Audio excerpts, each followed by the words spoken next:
Esto es Encuentros con la Historia.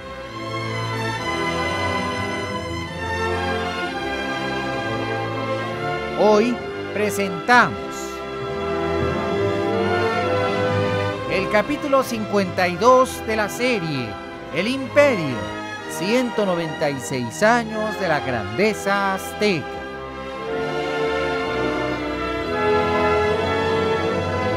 El conocimiento de la historia nos transforma en mejores personas, y el conocimiento de la historia mexicana nos convierte en mejores mexicanos. Mexicano, haz un esfuerzo, conoce tu historia.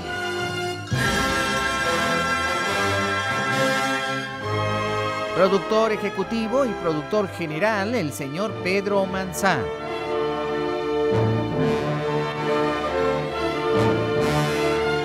Ambientación, efectos físicos y efectos especiales, así como la operación técnica, Oscar Acasi.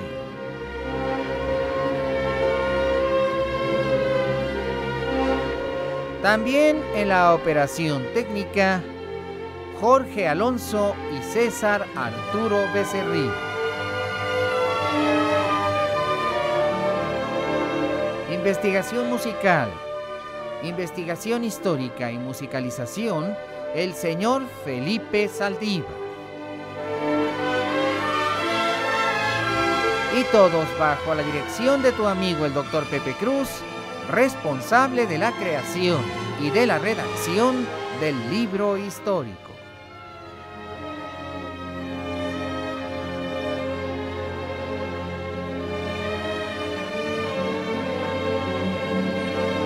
Esta es una presentación especial de Radio Centro 1030, calidad en tu vida y una aportación para todos los mexicanos.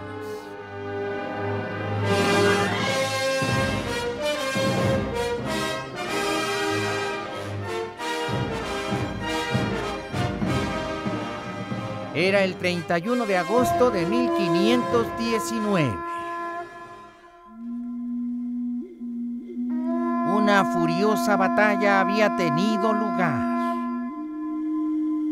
Los otomíes habían atacado a Hernán Cortés y a su ejército de totonacos y otros grupos indígenas, así como a 300 españoles que iban con él.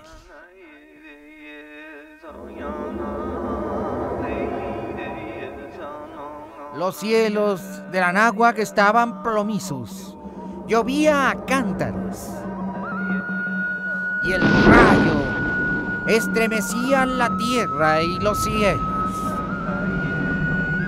En el gran palacio imperial, abajo de aquel cielo tormentoso,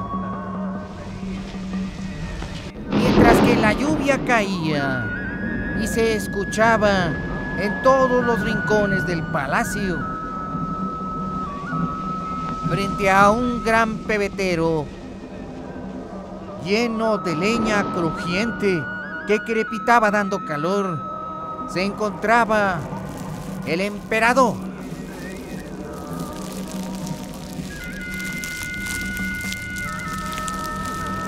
Seguía paso a paso con los informantes que llegaban cada 40 o 50 minutos el transcurso de aquella guerra. El emperador sabía lo que estaba ocurriendo en Tlaxcala. Él sabía que se combatía con furia. Estaba midiendo palmo a palmo las consecuencias de aquella batalla, en donde las armas de los extranjeros se estaban probando.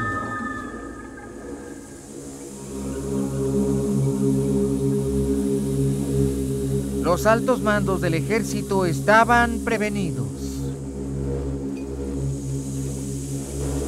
El Tlacoxcalcatl y el Ezehuacatecatl, así como el Atempanecatl y el Tlilancalqui, que eran las 4 instituciones del ejército azteca encarnadas en 4 grandes dignatarios capitanes generales de las armas del imperio, estaban ahí en presencia del emperador. También los reyes de Texcoco y de Tlacopan, Cacamatzin y Tetlepanquetzaltzin. Y por supuesto, el vigoroso capitán y hermano del emperador, Cuitlahuatzin. Los informes eran contundentes y a pesar de la lluvia y que las aguas de los ríos estaban ensoberbecidas porque no dejaba de llover y el cielo estaba permanentemente tronando, el emperador era informado. La vasta red de espías y tácticos permitían que el emperador conociera todos los detalles a unas cuantas horas de haberse producido el suceso. Y los partes militares decían que los españoles se habían enfrentado en guerra contra los tlaxcaltecas y que del lado tlaxcalteca había miles de muertos. Del lado de los extranjeros también había muchos muertos, pero eran prácticamente todos indígenas, guerreros totonacos y de otras comunidades de la Sierra de Puebla. Sin embargo, había un hecho relevante. Dos de aquellos enormes venados, los caballos de Cortés, habían sido muertos casi en el acto de iniciarse la batalla. Cuando dos soldados otomíes que estaban resguardando la frontera de Tlaxcala, ya que eran soldados a sueldo, habían asestado terribles golpes con sus espadas de obsidiana. A Moctezuma le llamó la atención aquel informe. Aquellos enormes monstruos eran fáciles de matar. Una simple macana espada macuitl había sido el arma que había arrancado a aquellas inmensas bestias la vida. La sangre había salido a borbotones y las bestias habían caído como fulminadas en el acto.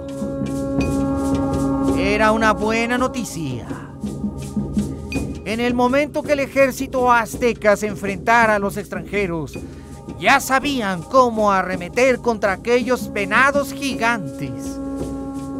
Eran débiles en el cuello. Y de esa manera podía caer el jinete y después también le matarían. Muy pronto, el ejército azteca recibió instrucciones especiales de aquel extraño fenómeno llamado jinete y caballo y de cómo debían atacarles para fácilmente quitarles la vida. Pero mientras tanto, muy lejos de ahí, Hernando de Cortés se reponía de sus pérdidas. El sol salía en Tlaxcala. Era un nuevo día. El capitán Cortés recorría sus filas. Los españoles estaban maltrechos y hambrientos.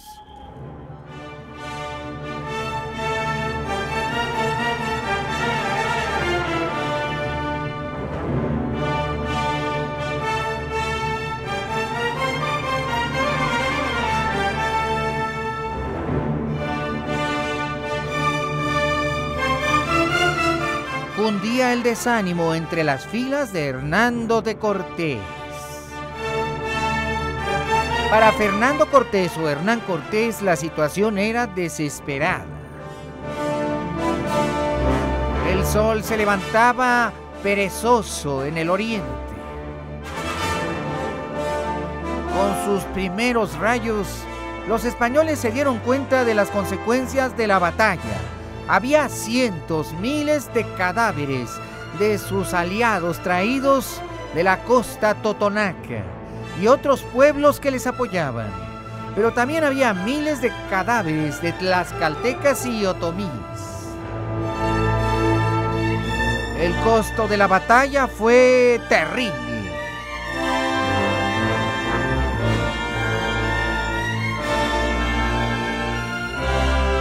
A la distancia podía verse el enorme muro el muro inmenso que habían cruzado por un gran portón para luego verse atacados en las fronteras mismas de Tlaxcala.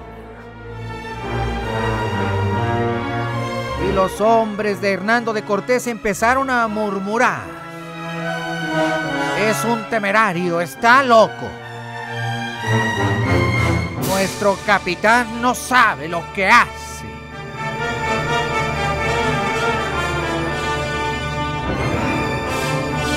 Nos lleva sin duda a la muerte. Somos perdidos.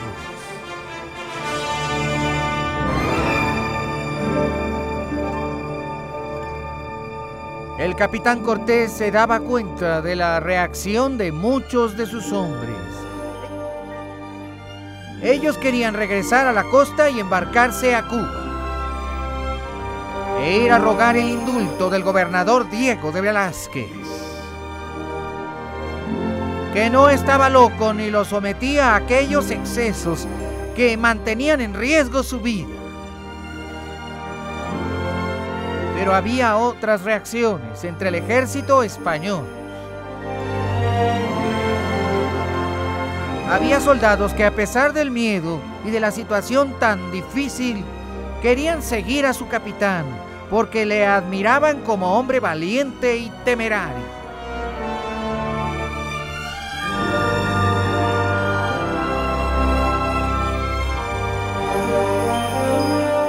Había más de 40 españoles heridos, 3 de ellos de gravedad. Uno de ellos agonizaba.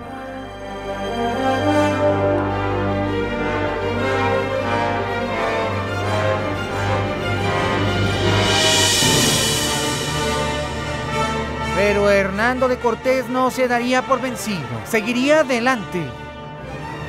De manera que ordenó a su ejército reagruparse por temor a ser nuevamente atacados. Él sabía que las costumbres de los tlaxcaltecas era descansar de noche y atacar de día. No estaba dispuesto a darse por vencido. Vendería cara su vida si fuera necesario, pero seguiría adelante. Y así lo ordenó a sus hombres. Y el vasto contingente militar empezó a moverse con dirección a Tlaxcala. Seguirían adelante, no importa el costo, pensaba Cortés. A regañadientes algunos de sus hombres le siguieron, otros en cambio demostraban valor y fe en el capitán Cortés. Cortés le habló a cada hombre en ánimo de éxito y les decía: recordad las inmensas riquezas que os esperan en esa Tenochtitlan. Seguiremos adelante por España y por el rey.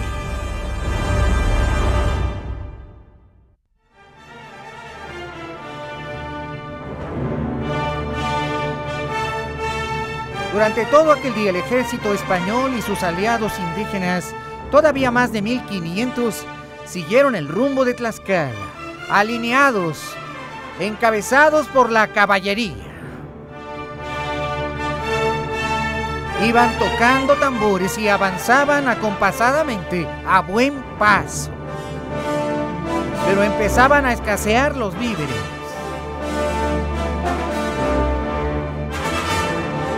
Tenían que llegar a un lugar o villa donde conseguir alimentos. Pero mientras tanto, en el bando enemigo se preparaba una nueva ofensiva, más intensa y ahora sí directa por parte de los tlaxcaltecas.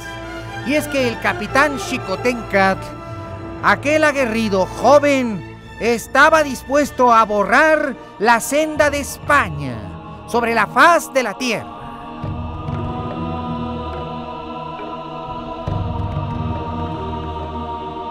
Era pasado el mediodía, las tropas de Cortés avanzaban en medio de un bosque espeso de oyameles y ocotes. Cobijados por la sombra de los pinos, en medio de la humedad, avanzaban sin ser vistos con facilidad. Pero los bosques también ocultaban al ejército enemigo. Un ejército de casi 4,000 tlaxcaltecas, el que iba encabezando el propio Capitán Xicoténcatl.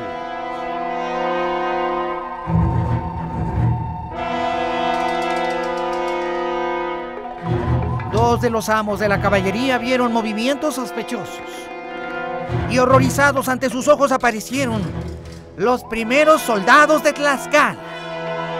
Venían ondeando sus banderas, las pantlis.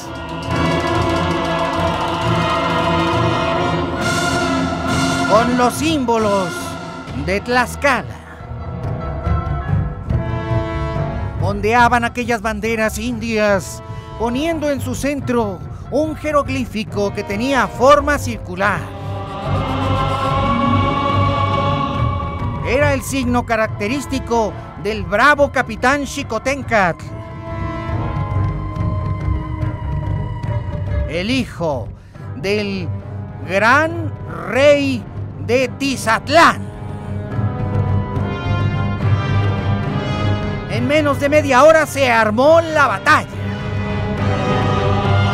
Y las flechas de los tlaxcaltecas empezaron a caer por miles sobre el ejército hispano.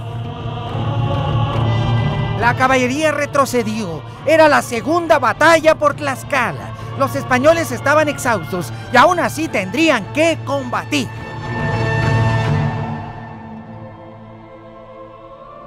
Acompasadamente dispararon sus arcabuces, sus 5 cañones, y se escuchó el estruendo. Y donde el cañón estallaba, caía un sinnúmero de indígenas muertos casi al instante. Los tlaxcaltecas retrocedieron con miedo hasta que escucharon la voz sonora de su capitán, el valiente, el vigoroso, el tenaz, el gran Xicoténcatl. Y olvidándose del miedo y de que la muerte era su prenda, siguieron adelante y rápidamente rodearon al ejército de españoles y se inició la terrible y atroz batalla.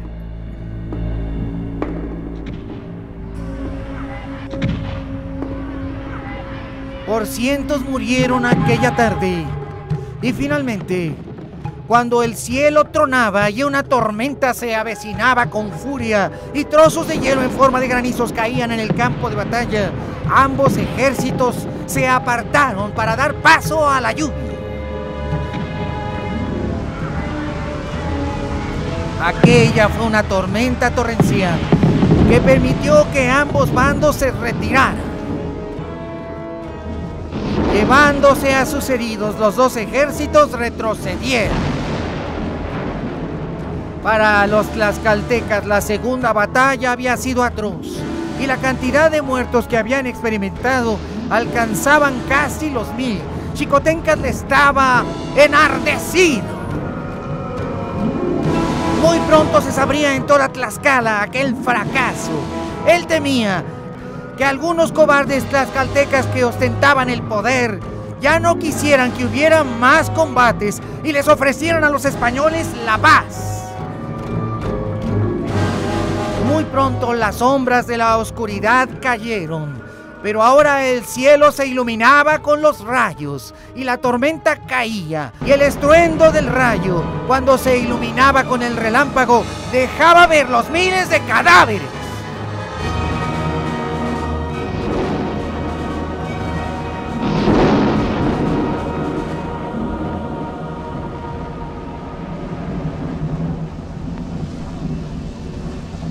Vamos a mensajes.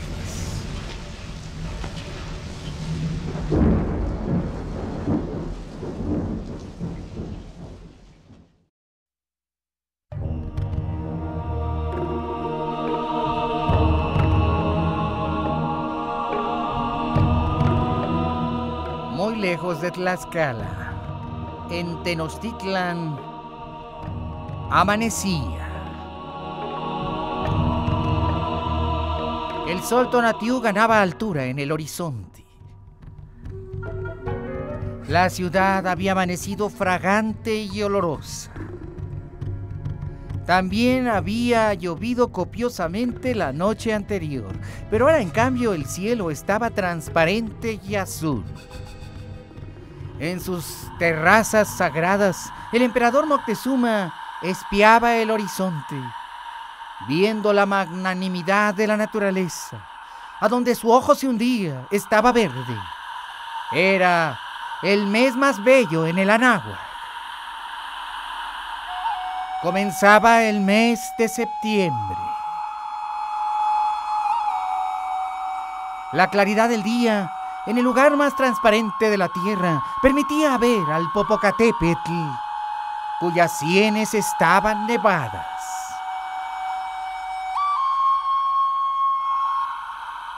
Y a la madre Iztaccíhuatl,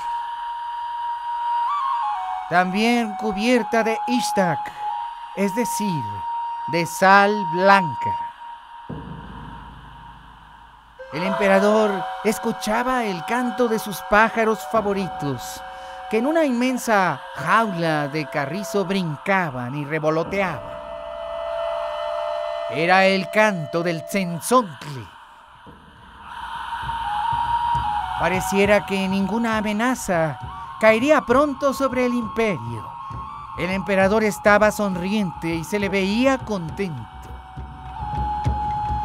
Por supuesto que ya estaba informado de la segunda y terrible gran batalla.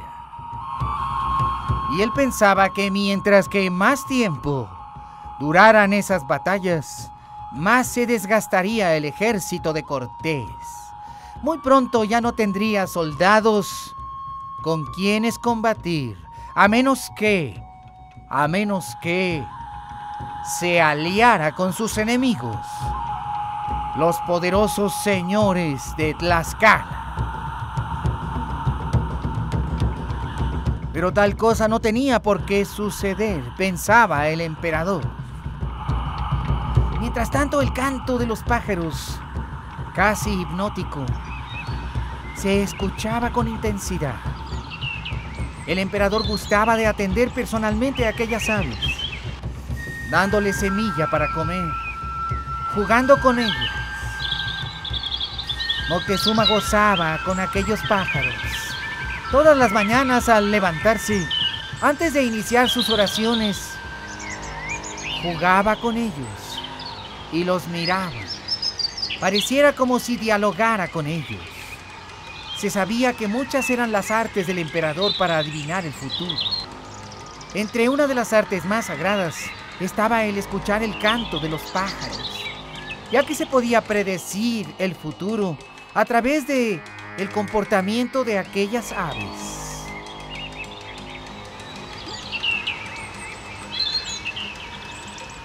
Una docena de danzarinas empezaron a cantar frente al emperador, como lo hacían todas las mañanas, para deleitarlo en aquella tan temprana hora. Acompañadas de media docena de músicos, siempre saludaban al emperador muy temprano, al igual que sus bufoncillos. El gran maestre de la corte siempre informaba al emperador sobre su agenda, y en aquel día tendría nuevamente la visita de su hermano, el príncipe Cuitláhuac Cuitlahuatzin, rey de Iztapalapa.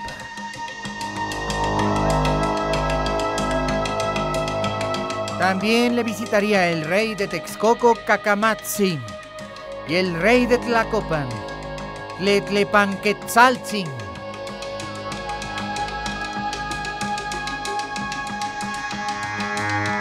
El emperador oró y sangró, como siempre, sus carnes sobre el pebetero sagrado. Una gota de sangre cada día sobre el pebetero sagrado aseguraba la estabilidad y el éxito del imperio, ya que su sangre preciosa, prácticamente sagrada, servía de ofrenda a los dioses del Anáhuac para la protección de Tenochtitlan, y él tenía el sagrado deber cada día de hacer el sacrificio en aras de la bondad de los dioses.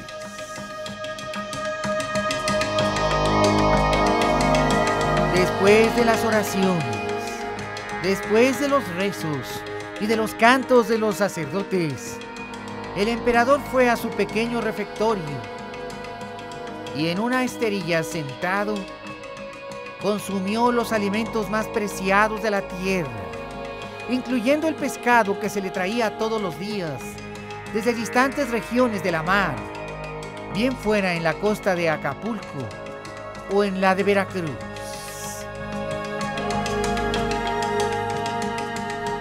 El emperador, a pesar de la sublevación de los totonacos, aún podía disfrutar del Huachinango del Golfo, porque finalmente su imperio era muy grande y por el norte los reinos huastecos seguían siendo sus vasallos.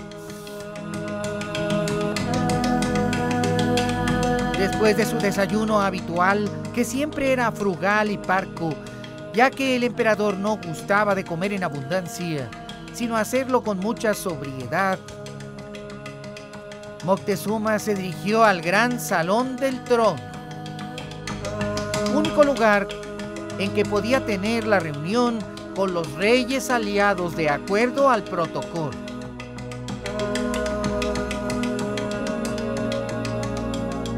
También estarían presentes los grandes cuadros del ejército azteca, el general Tlacochalcatl y también el Tlilancalqui.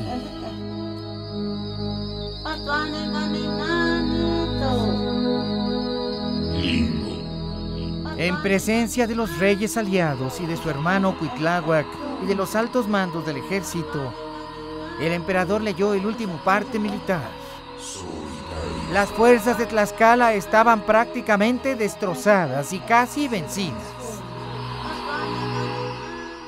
El pronóstico del alto mando del ejército azteca era que muy pronto Cortés y sus acompañantes llegarían a la ciudad de Tlaxcala.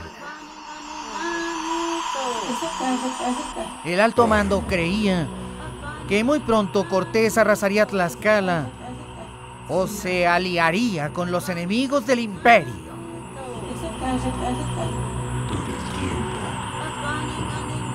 Entonces Cuitláhuac habló al emperador su hermano diciéndole: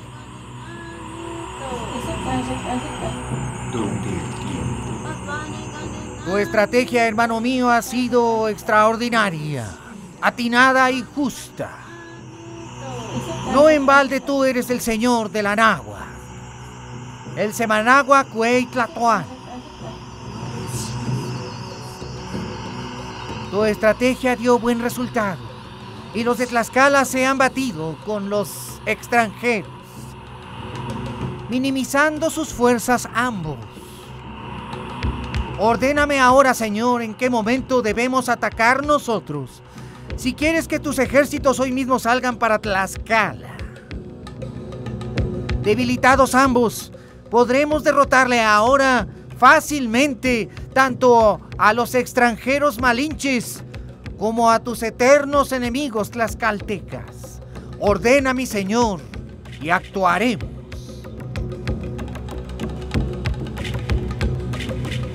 La gran mayoría de los generales aztecas pensaban que la estrategia del emperador había dado muy buen resultado.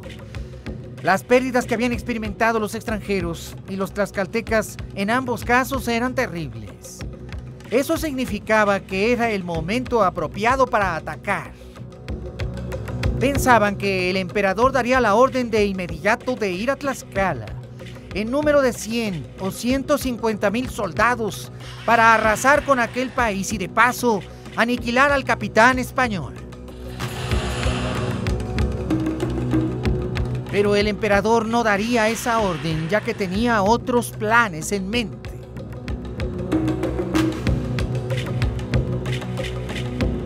Así que lo externó claramente cuando dijo por voz de su Cihuacoa: el imperio se abstiene de atacar en este momento. La reacción fue espantosa. Se escucharon docenas de voces como queriendo gesticular. en una aclamación de disidencia.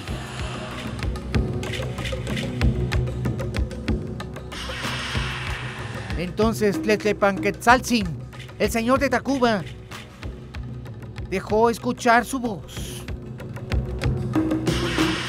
Dime, Semenahuecuectlatoani, ¿por qué no habremos de atacar ahora, que es el momento más oportuno? ¿Por qué no evitamos una alianza entre el extranjero y el tlaxcalteca? Una alianza que es inminente. El emperador extendió su mano dando una señal a Cacamatzin, quien habló por él.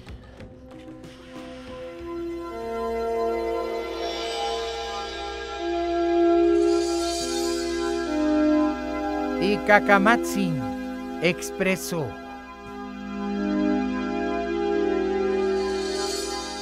la voz de Cacamatzin era bien escuchada y admirada, por ser el descendiente directo de su abuelo Nezahualcóyotl y de su padre Netzahualpil, y por haber demostrado un gran brío en la batalla y ser un joven sabio. Y así habló Cacama al consejo: pensad todos. Si vamos a distantes regiones y estamos en la tierra enemiga, perderemos muchos soldados. Pero en cambio, si les dejamos entrar y les tendemos una trampa ya en nuestras tierras, podremos exterminar la plaga de raíz. Quedarán ahogados entre nuestros brazos fuertes. Han quedado debilitados y seguirán peleando. Esperemos a que se hagan uno y que se alíen, e invitémosles a venir a Tenochtitlan, y en el camino les sorprenderemos.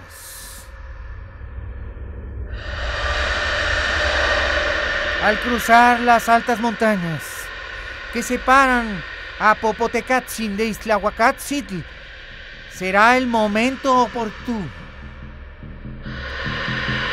Tal vez Amequemecan sea el lugar más propicio para una batalla.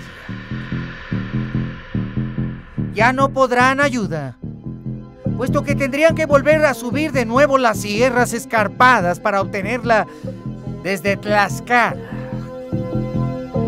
Y un poderoso ejército de más de 100,000 hombres les rodearía. Les dejaremos avanzar rumbo a Iztapalapa o Chalco, y antes de llegar les atacaremos con comodidad en nuestra tierra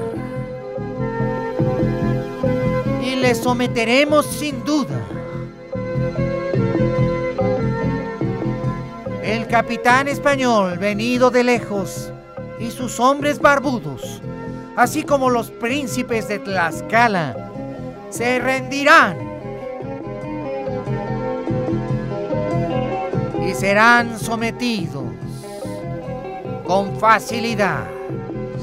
Pensadlo bien, capitanes y generales aztecas. La estrategia del emperador ha sido buena, pero ahora en cambio será mejor.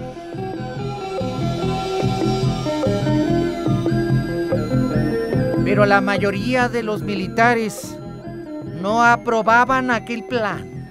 Consideraban que era extremoso y peligroso, y que dejar entrar a los españoles hasta el Anáhuac mismo, hasta la orilla misma de las lagunas, no tenía sentido.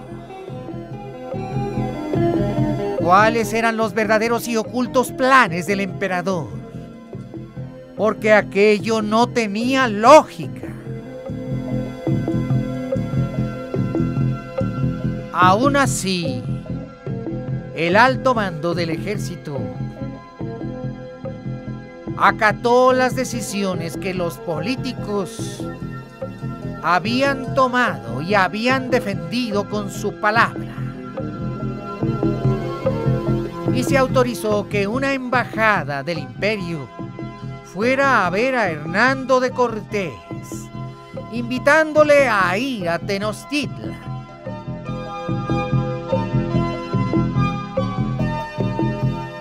Vamos a mensajes.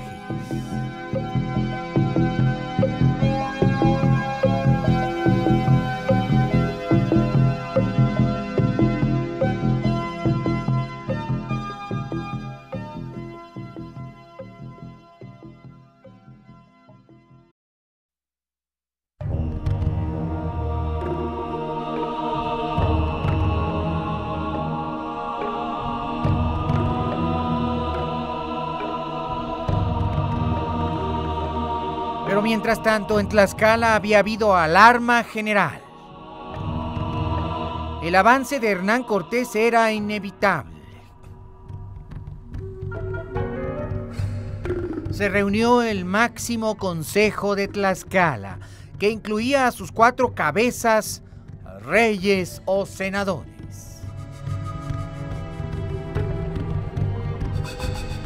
El fuego crepitaba en el gigantesco palacio de los consejos de los señores de Tlaxcala. Una impresionante fortaleza y un edificio que tenía por lo menos 400 habitaciones y que era el más grande y bello edificio de la formidable ciudad de Tlaxcala. En el gran salón del consejo podían caber hasta 2000 personas. Aquel día estaba abarrotado.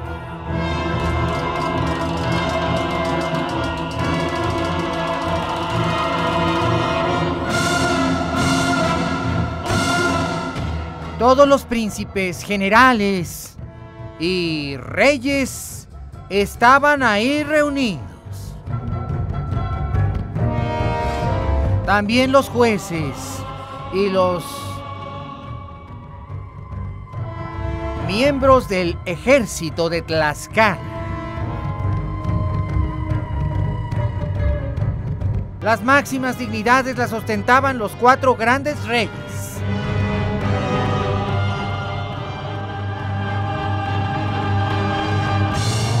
Magiscatzin de Ocotelulco, Xicoténcatl el Viejo de Tizatlán, Tlehuexolotzin de Tepeticpac y Citlalpopoca de Quiahuistlán. Todos estaban rodeados de sus más altos dignatarios. El consejo tomaría una sola decisión aquel día: hacer la guerra o la paz a los extranjeros.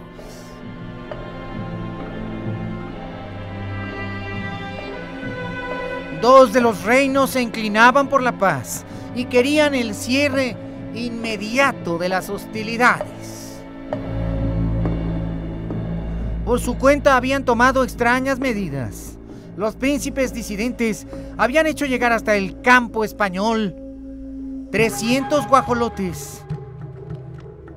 También habían enviado 200 cargas de tamales para que los españoles se alimentaran y fueran más benignos y benévolos en el caso de ser los vencedores. Todas esas cosas se reprocharon y se reclamaron en el consejo. Xicoténcatl el Viejo reclamó a los reyes diciéndoles: ¿por qué habéis enviado en secreto comida a nuestros enemigos? ¿Qué clase de traición es esta? Y Xicoténcatl el joven, que estaba presente en el consejo, ardía en ira con su enorme macana de guerra en las manos, queriendo arrancar a los traidores las gargantas. ¡Traidores, traidores, traidores! Y no dejaba de decirlo. El consejo ya era un alboroto espantoso.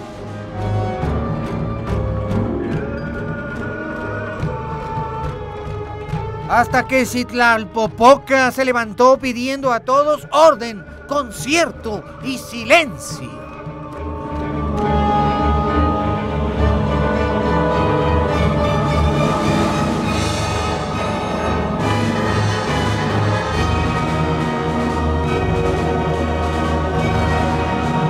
Y tras de 8 horas de deliberaciones, se dio el ultimátum. Habría solamente una última batalla.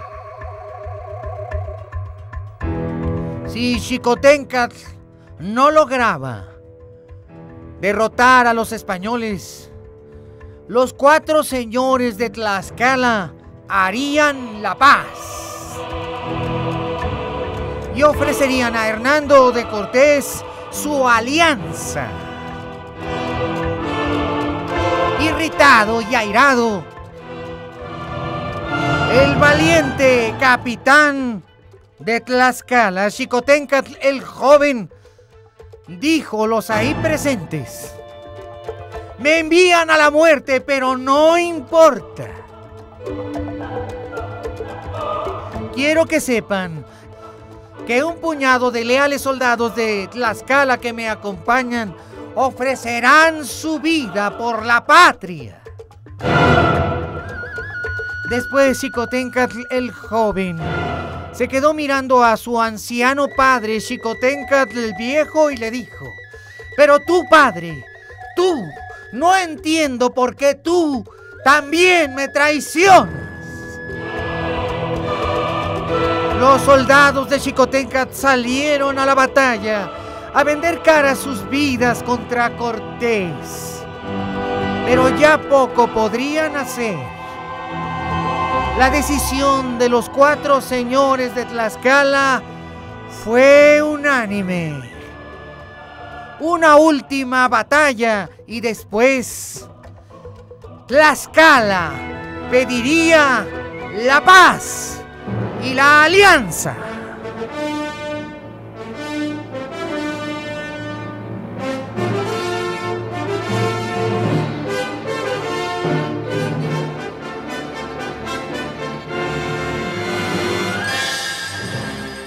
Gracias por haber estado con nosotros en el capítulo 52 de la serie El Imperio, 196 años de la grandeza azteca.